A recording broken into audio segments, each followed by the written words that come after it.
انا مغفل.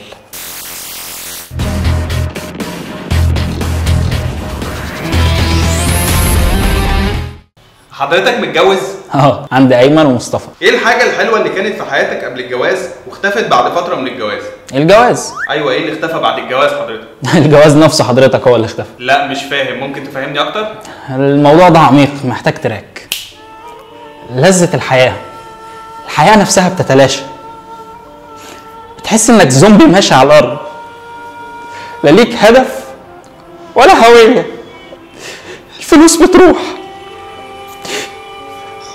والراحة بتروح والطموح راح، خلاص راح. حاجات كتير بتروح، ما بيفضلش غير الاخلاق. ايوه حضرتك، يعني هي الاخلاق دي حاجة وحشة؟ الاخلاق وحشة، الاخلاق زي الزفت. الحاجة الوحيدة اللي في الجواز الوحشة هي الاخلاق.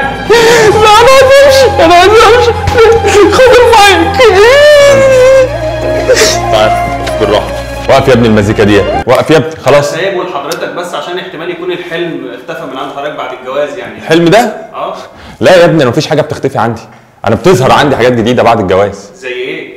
عندها مثلا يعني ظهر بوس كده، يعني يجيبك من اول العماره وانت داخل تلاقيه، فاهم؟ تحاول تهرب منه مفيش، هيجيبك عامل زي راس الدبوس كده، فاهم؟ هيشكك.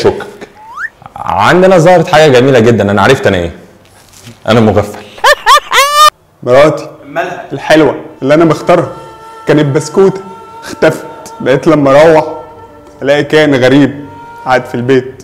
لا تعالى نتكلم جد شويه.